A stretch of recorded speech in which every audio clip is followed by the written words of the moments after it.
experiment having a forum meeting in this room, and we're going to see where it goes. With the thought that this might be a possible place to have a lot of other forum meetings in the future. Richard Borden has very kindly arranged this evening, and we are very lucky to have James Meller to give us a talk and presentation of his multi-projection presentation. I met James personally a long time ago when I was training at Cambridge University, and I worked with James on the new parliamentary report a long time ago, over 10 years ago. James actually has worked on a great number of things, which I'm afraid I have to read out. I can't remember them, but he is in the ACA communications unit. He's worked in the BBC and ABC on the 24 hours monitoring omnibus programs. He's an associate of Buckminster Fuller. He is on the editorial board of the Architectural Journal. He ran the Charles Eames Memorial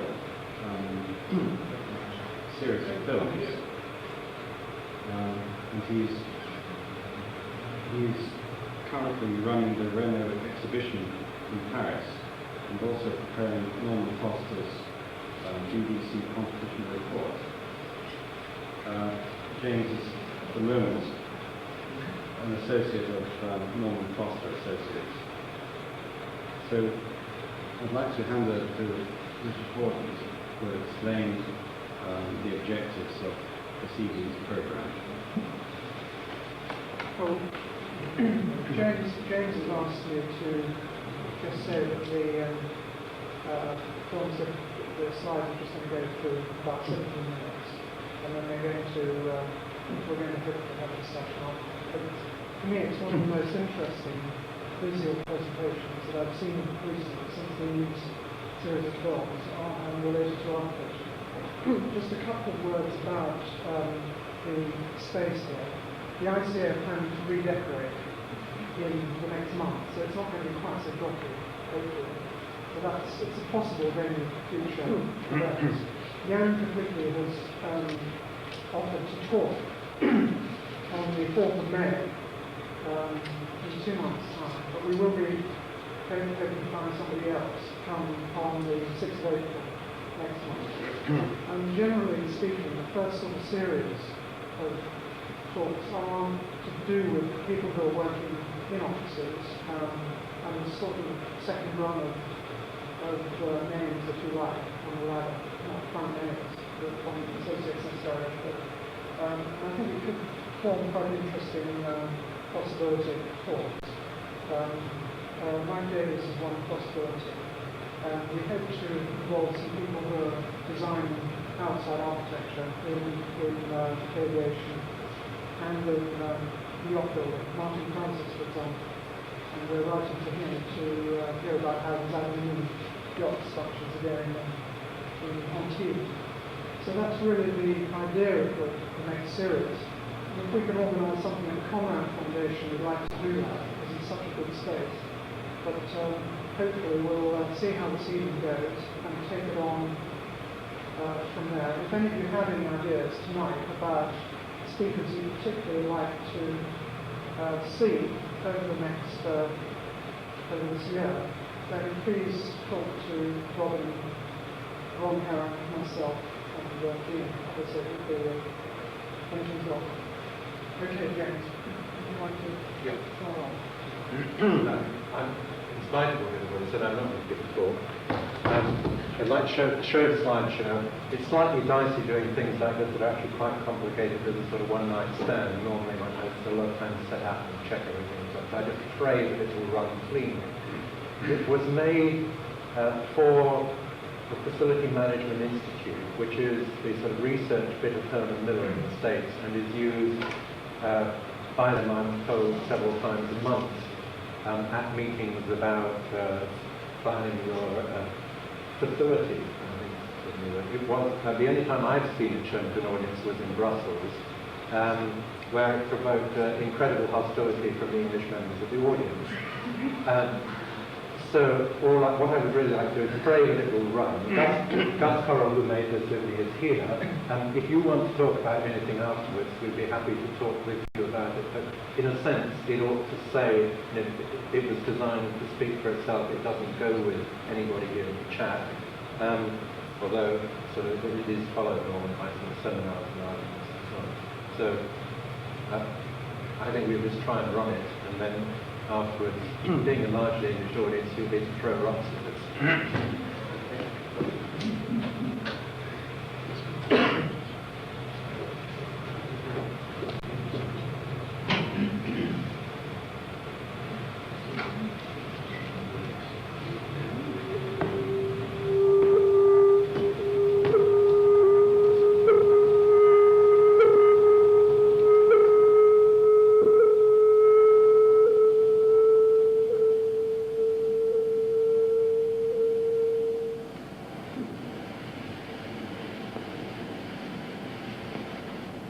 The old story, the account of how the world came to be and how we fit into it, isn't functioning properly, and we haven't learned the new story. The old story sustained us for a long period of time. It shaped our emotional attitudes, provided us with life purpose, energized action. It consecrated suffering, integrated knowledge, guided education. We awoke in the morning and knew where we were. We could answer the questions of our children. Everything was taken care of because the story was there. It didn't make men good. It didn't take away the pains and stupidities of life, or make for unfailing warmth in human association, but it did provide a context in which life could function in a meaningful manner. It's all a question of story. We're in trouble just now because we don't have a good story. We are in between stories. For each of us, there's a dominant story, a mental model of the world, an image of reality and of ourselves that governs the ways in which we interact with the world. The questions that we ask and the ways in which we ask and answer these questions are functions of this model. Throughout history, these changing models of reality have provided frameworks for our thoughts and actions and have been reflected in the organizations and artifacts that we have created. We can locate, in time or space, the dominant models of succeeding ages of man, the way in which a man of each age might have described his view of the world.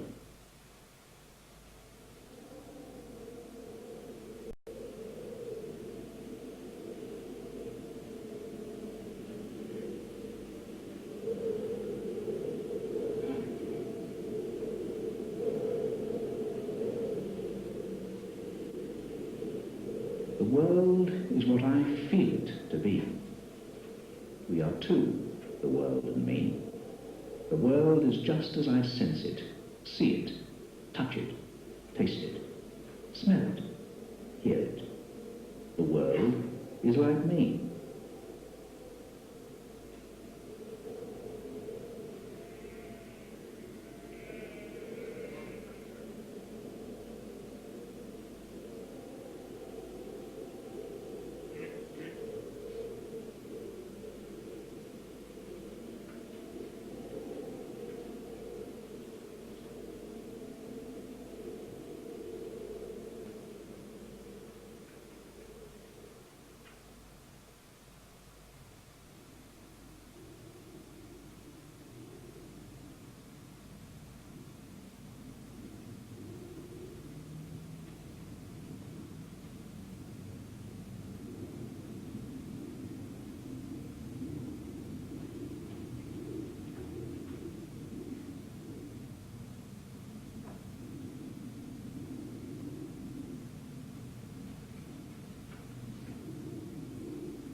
The world is what I believe it to be.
The world is what I say it is.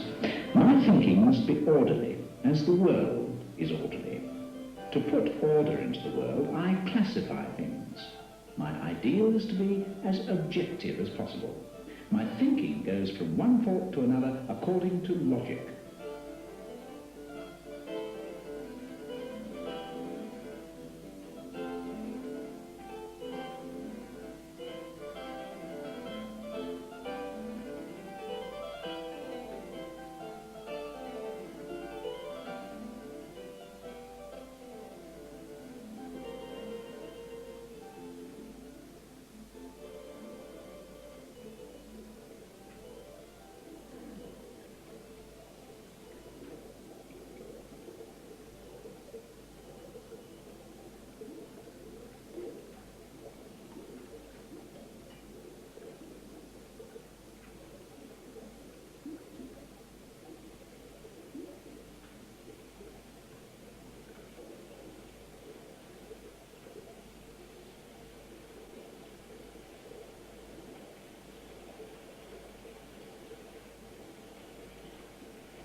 The world is an immense machine.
discover how it works. I ask nature definite questions, and nature gives me clear-cut answers. I translate these answers into mathematical formulas. The superior man is the experimenter mathematician, the man who expresses relations in formulas.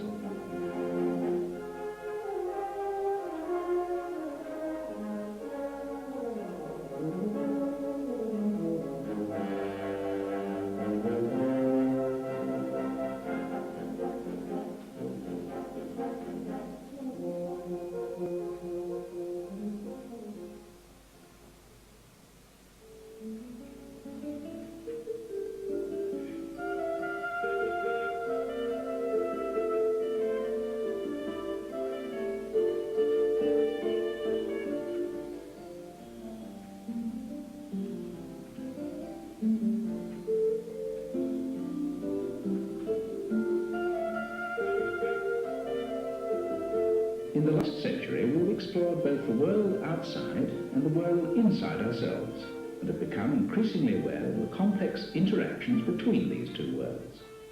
No longer do we see ourselves as neutral observers of a huge machine, obsessively producing more and more detailed catalogues of the component parts. Although many individuals made sudden and dramatic revisions to their models of reality, most of humanity didn't need to do so. Changes were made on an evolutionary timescale, each generation mildly adjusting some small part of the model handed on by the previous generation.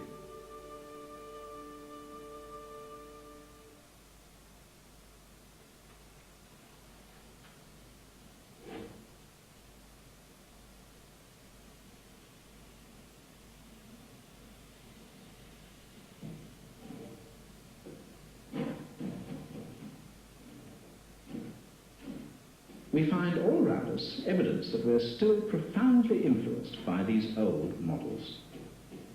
The mechanistic model dominates the structure of our organizations and much of our thinking.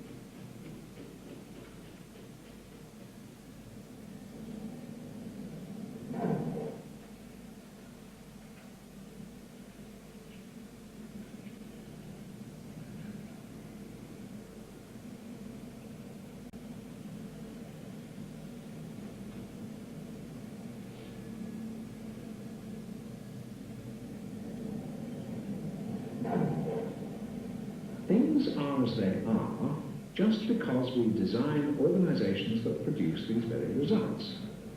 If we want to solve the problems that we see floating about, we must get deep into the systems that generate them. It's no good treating the symptoms themselves, which is what we are persistently invited to do by managers and ministers alike. Frequently, we cannot even begin to tackle these problems without first updating our model of reality. 4, 3, 2, 1, 0. Ignition. Liftoff. Liftoff is 15 minutes after the hour. It's climbing very nicely.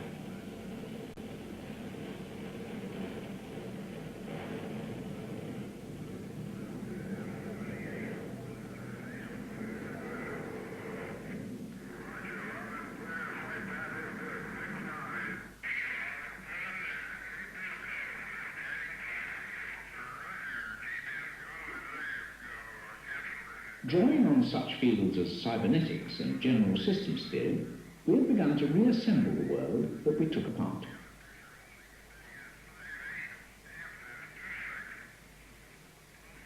In seeking to develop a holistic view, we no longer insist on simple answers. We find not certainties, but probabilities.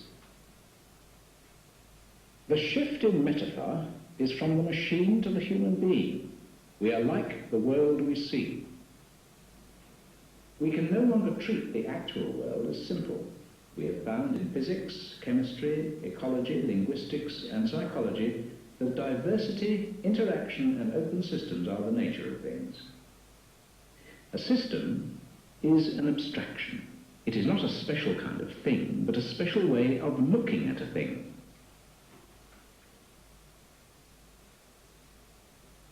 A man, viewed as a behaving system, is quite simple. The apparent complexity of his behavior over time is largely a reflection of the complexity of the environment in which he finds himself.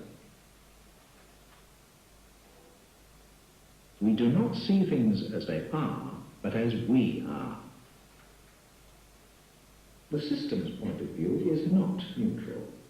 It will lead you to realize that the most important characteristics of human individuals are products of their interactions with other people.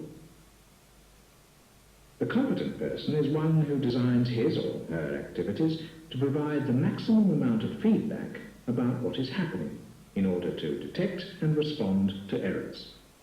Competence, then, is measured not by skill in avoiding errors, but by skill in detecting them and in acting on that information. Designing, as I see it now, is or could be the process of unlearning what we know what exists and what we call status quo, to the point where we're able to lose our preconceptions sufficiently to understand the life and lives for which we design, and where we are aware of the ways in which new things added to the world can change the way we see it.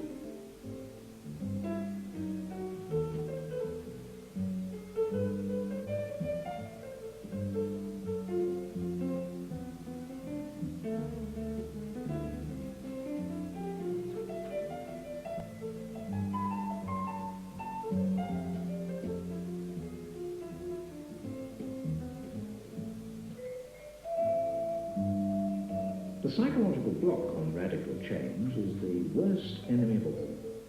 Yet, because we human beings are self-aware and can try to understand what is happening to our institutions, radical change is at least possible for us. And this is the one advantage we have over ecological systems that are not self-conscious.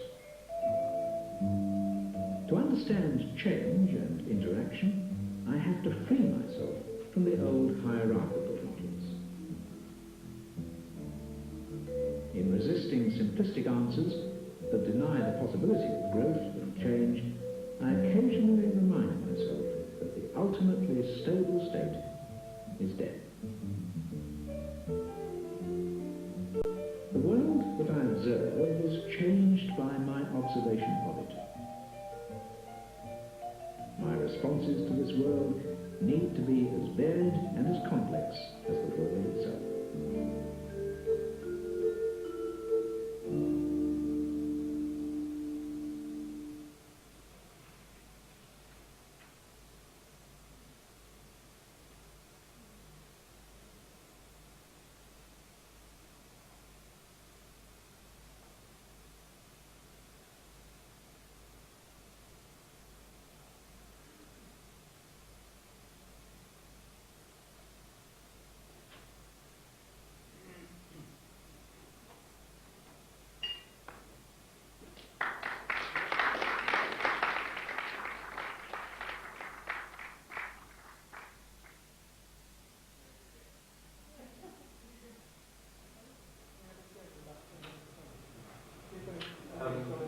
Very difficult to take it in one go.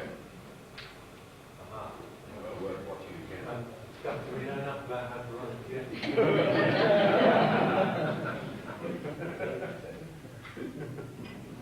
I'm going home.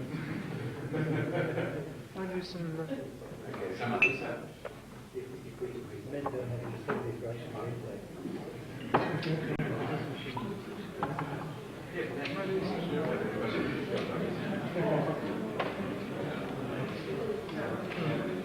Before the next show.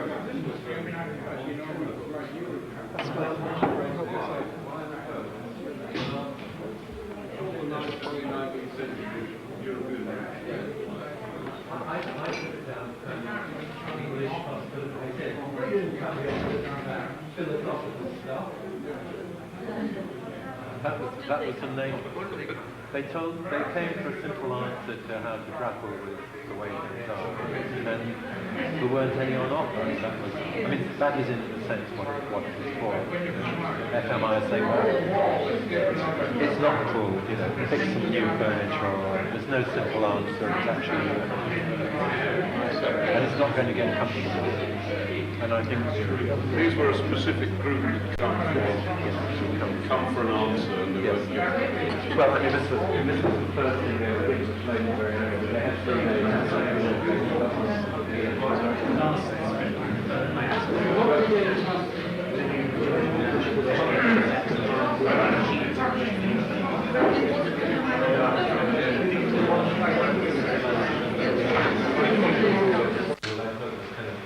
English hostility, if anything, kind of considered mildly philosophical. They said we didn't come here to listen to that backtrack, we came here to get the answer.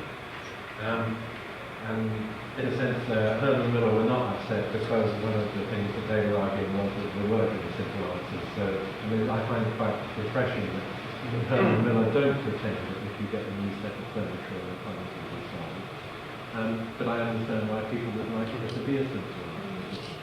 But somehow people just got very angry. So the implication would be that you arrive at an answer by bypassing the question. Is that the implication of that? I think somebody just wanted to say, you know, here I am, I've paid whatever it was, tell me what to do, I don't want to listen to that stuff. Which is perfectly reasonable. See why anybody should insist that anybody should listen to that stuff. James, who's that to the show it to? People involved in trying to grapple with large organisations, whether to do with office planning or whatever facility management is. I guess some of the architects here must have been or it's a new buzzword.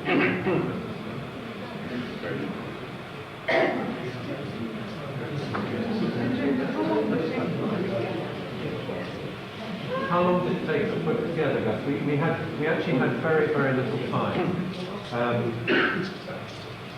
to shoot it. I think we spent 3 or 4 days in the sort of west of England, and we really worked in throwing. We sort of plotted it on the map to see how we could cover some of the things we wanted to cover, and that seemed to be the best place to do it. So we literally drove from one place to the next. Who wrote the text? Well, the bits that, I mean, in the latter bit, they're quotes from an assortment of people listed there, Satterbeer, Chris Alexander as well, Chris Jones. The rest of the text, I guess I take away. Except that series of definitions of a man's view of the world at any moment in time are from, again, I haven't seen it such a long time, I don't remember who did it, but somebody actually in America wrote just a little bit that was about how a man at any moment in time might have described the world in that stereotypical view of the world at that moment. How did Herman Miller ask you to write it? What sort of ideas did they give you? Well, Herman Miller came and asked Norman if he'd give a talk in Brussels, and he said that he didn't want to give a talk. I think because it was quite a long time ahead, and he didn't, just didn't think he'd be able to, he didn't want to plan that far ahead or something. He was told, couldn't we make a slideshow? At which stage I was left with, wonderful client, Bob Snyder from FMI, who talked with me for sort of half an hour, I guess about what my sort of, it was done sort of 2.5 years ago, so whatever my sort of favourite things that were preoccupations at that time. He said, why don't you do that? And then over the sort of 3 months, I suppose that it was gestating and being put together. We got the occasional phone call from Herman Miller, and I thought they were going to say, "Where's the script?" But no, they said, "Is there anything we can do to help?" I said, "No, it's coming along." And I think they phoned 3 times, and then once just before Gus and I went off to shoot it, so we said, "Pray for sunshine." That would be a big help because it rained for those 4 days. We had it, and we finished it. And then we took it to Brussels, and we arrived the night before this event, and they hadn't seen it. And we said, "I think you better see it because you might hate it." And they said, "No, I'm sure it's going to be fun. Why don't you see it with the audience?" Which is fairly extraordinary. The one thing about that is, if it's crummy, it's entirely our fault. There's no way you can blame it. But that was a nice experience.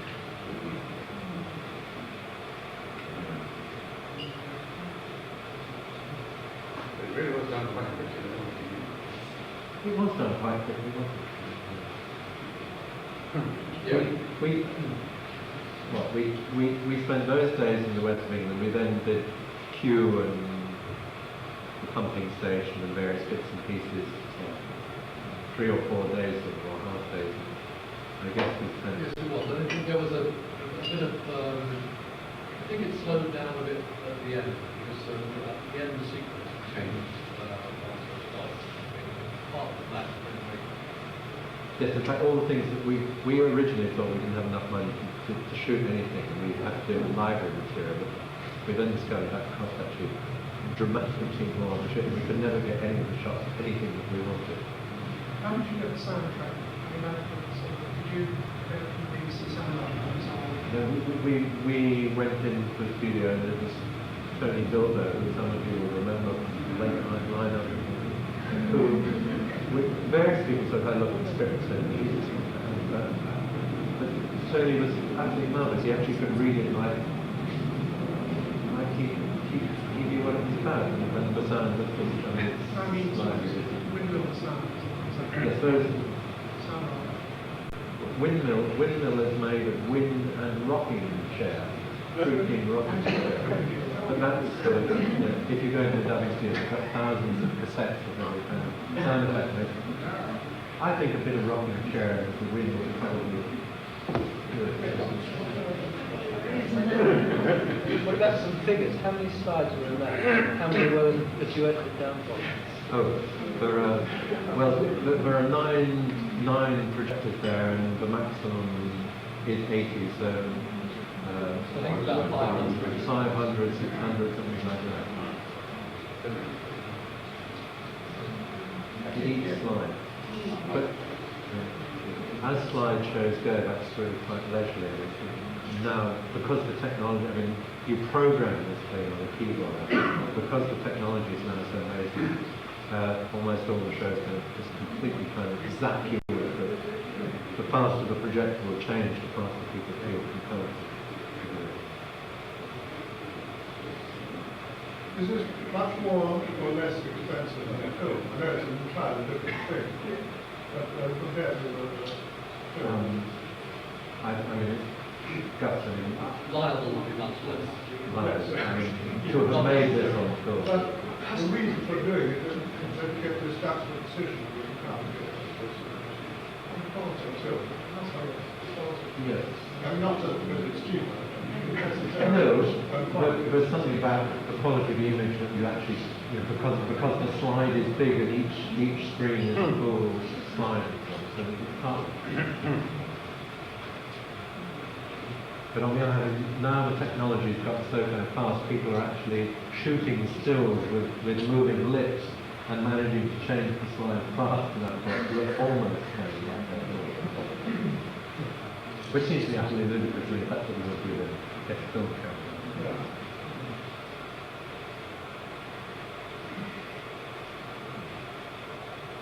When you did the widescreen views, was that done with a 360-degree lens, a panoramic camera, or was it done by just panning, or were you using one of your It was a panoramic camera.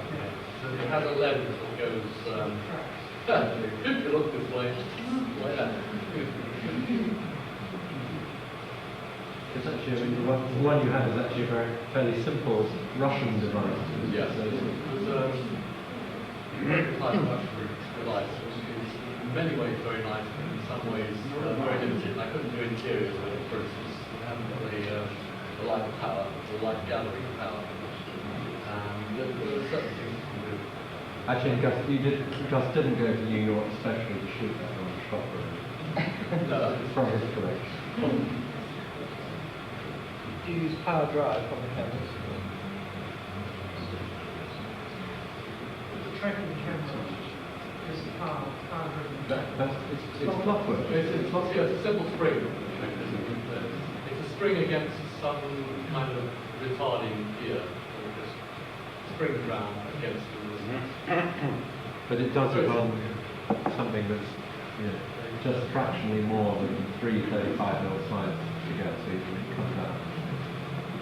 One of the questions I'd like to ask is, So, is there anything else going on now? I mean, I should know, the office, but is there anything else, are you planning to do anything? Vending machine models too? I mean, what is the, No.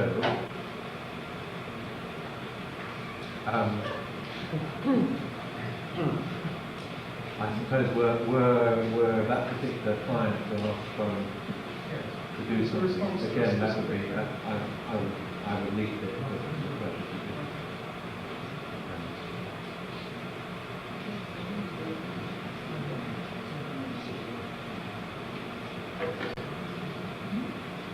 are we going to be able to see it again? I believe it's organised in such a way that the engineers kindly stay because we really did have some hair-raising problems at 6 o'clock. Is the 3-slide format a discipline that sets the tone for the thing, or I mean, did you arbitrarily choose 3 slides, or did the machines choose this for you? No, the machines absolutely don't choose it. You can do anything with the machines. I think that was a personal choice. I actually read somewhere the other day about. I mean, it was actually described as the classic kind of multi-screen presentation because of this. You can play games on either side. You can put it together anyway. And 9 projectors is actually quite modest now for what we wanted to do more than 9. I think the one thing we should say is that one reason I'm afraid we're going to be able to provide food tonight is that, as you can see, it's quite an expensive operation to mount it. So I'm sorry that your £5 is going mainly into hiring producers tonight. You wouldn't have enough. The lens is a very special piece, very expensive.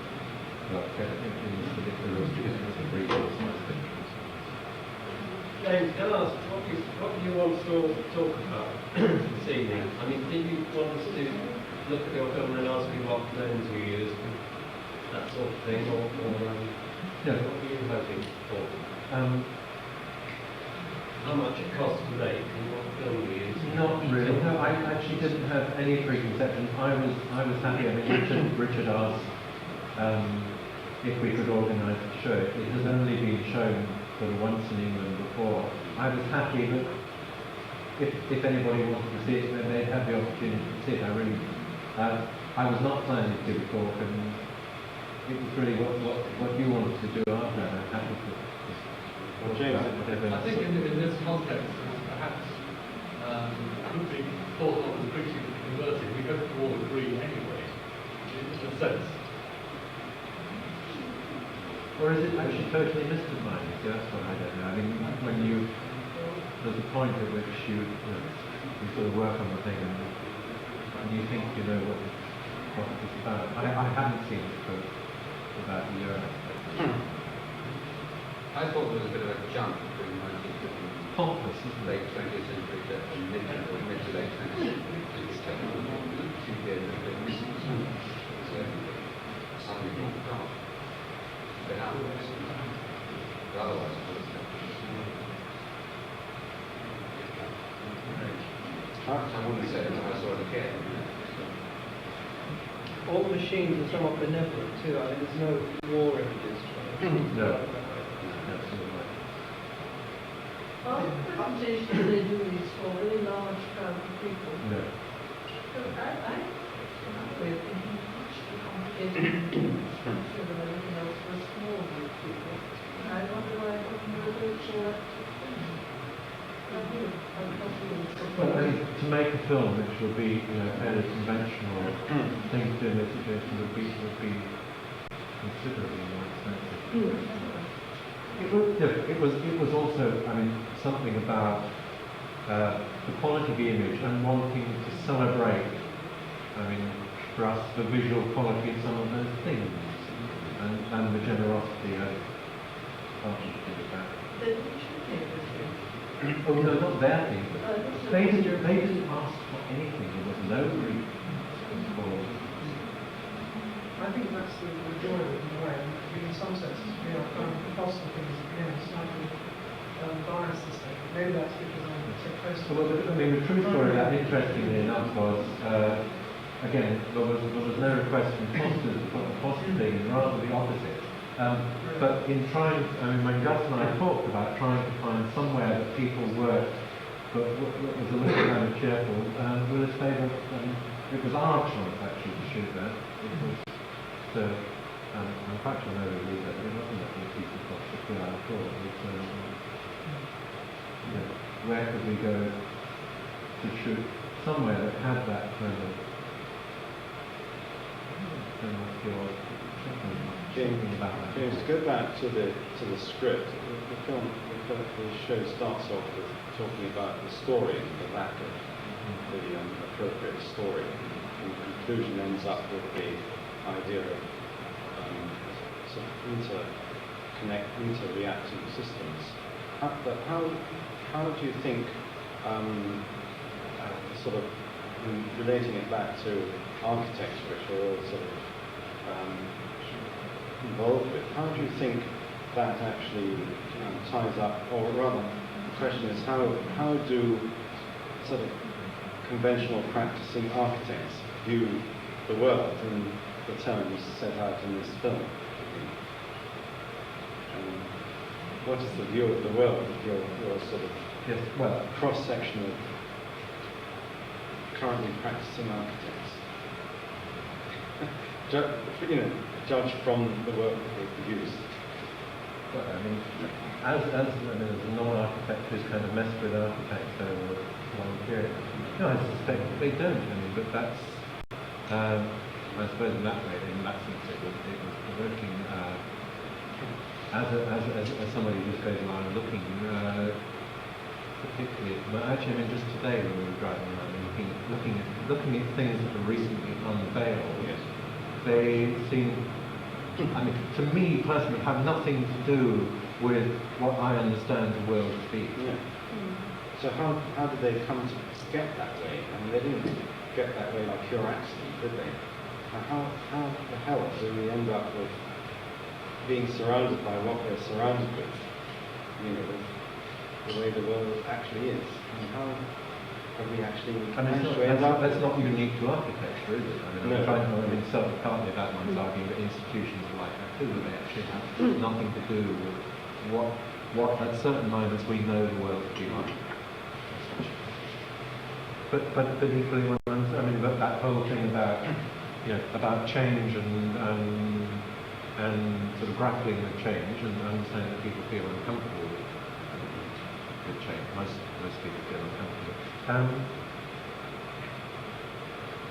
don't know. I mean, there are other people here who have grappled. I mean, it's Ron still here. I mean, just because that thing must be something you grappled. I don't know the answer about that, except I mean, for me, most architects also inhabit another time zone. Most architects see it quite differently, which is half the problem.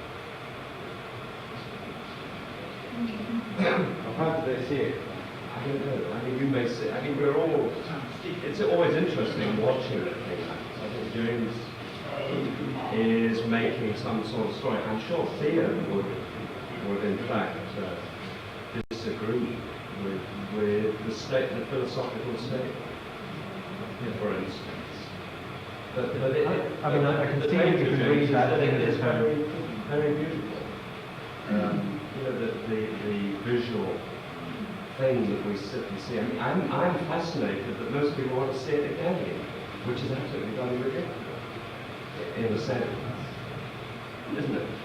You would agree. What, because in well, if you see it way, over and over again, you start reading individual pieces. And then it becomes... You could argue that actually if you see the world like that, you can actually just take a walk. But is that because most people seeing this are absolutely seduced by it and don't then start to get into any philosophical debate about its content? have a suspicion that what Ron was really saying in another way. Have you ever had any? Has there been a polemic about the kind of, content? if you turn the pictures off and listen to the soundtrack, which would be extremely kind. I mean, that really would be kind of pompous. It would sound terribly pompous, but no. Except that, you know, occasionally one argues about, I mean, because those are kind of preoccupations, and one is arguing about those kind of issues. Did you do the pictures first and the soundtrack afterwards, having got the idea, or did you do it the other way around? No, I think it was a kind of thread of an argument, and then we try to see what. I mean, it's a very simple structure, isn't it? It's a chronological thing that kind of argument. What it's done to me is I'm very intrigued by this new theory about perception that's going on and being discussed, where in fact we're not just sort of the ground glass screen, but we are making a positive contribution, each of us, to interpret what we see. I'm sure you're aware of all this. It's a professor in Bristol University, as we all know.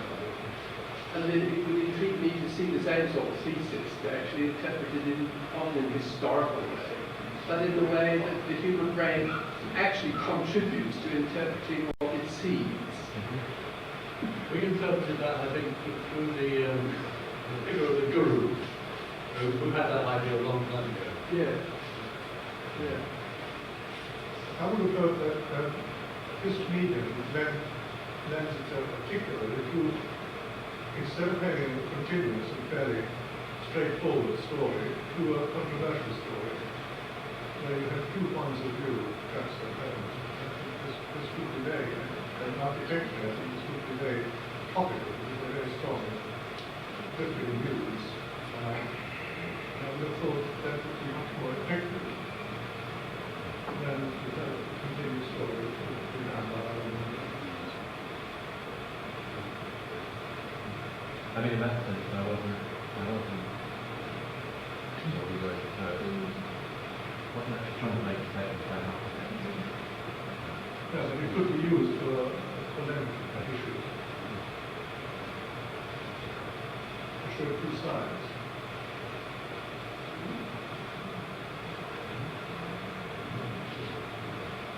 How important do you think, James, it was that you were making film for Herman Meller? I mean, can anyone make a film for anybody without being very conscious about who it is? I mean, like the Berlin Olympics, for instance.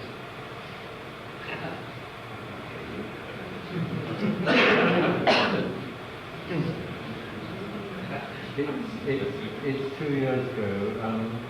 I think we were actually not very conscious about it. I mean, it was, first of all, it was astounding to have a client who didn't seem to want to know what he was doing all the time. Maybe good or bad. It's just that was a very strange experience. But beyond that, other than, you know, the occasional phone, I wasn't terribly aware. Although I suppose, obviously, with the kind of admiration for the Eames thing, one was aware that they'd committed Eames to this. And I mean, of course, that owes a tremendous amount. I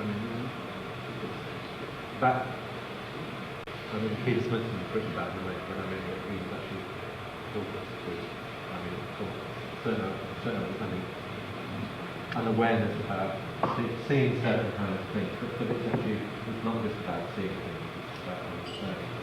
So there's always a feeling that, you know, if you try to grapple with something looking towards people, they would be horrified, they have some sort of familiarity. And I suppose also, I mean, again, I didn't ask the question, but somebody said afterwards that, I suppose, knowing that Eames had made, you know, a number of very, for me, very beautiful and interesting and film stuff. Well, actually didn't want to do something, I mean, if it was really appallingly grotty, they would know that too.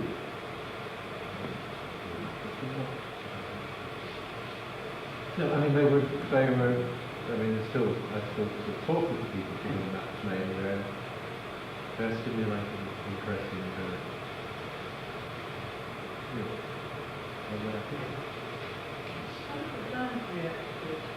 well, the client appears to be very pleased with these things. And I'm told now, and I don't know it, last time we saw outside of Rhino, apparently they showed several times a month. I would actually love to be to apply on the wall. I don't know what the American audience does. Do you give your client a bunch of slides, or do you give him a film? Absolutely a program. And we actually have to convert it to another system. He has a stack of things that stack on the projector and takes the inserts and runs. So then that's in stuff. So you can condense this down to simpler. We made a slightly simpler version which actually has 6 projectors.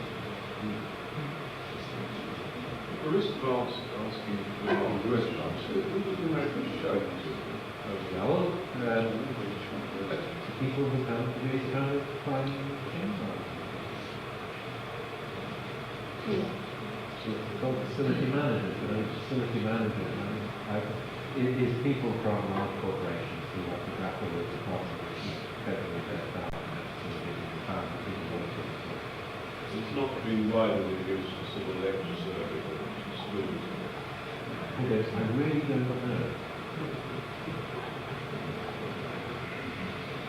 Do you actually use copy slides, or do you take several of the same thing each time? Just one. Oh, well, in the show itself. Yes, I mean, yes.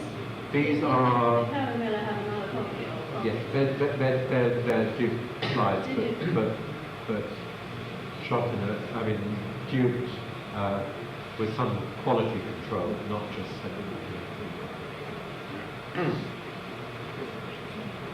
So yes, there are several sets, aren't there? And we've got.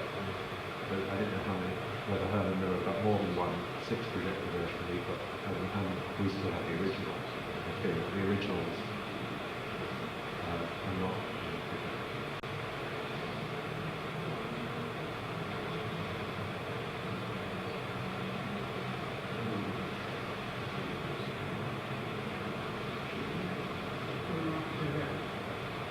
I would find that less painful than everybody else likes to on the table. Okay, shall we go through again now?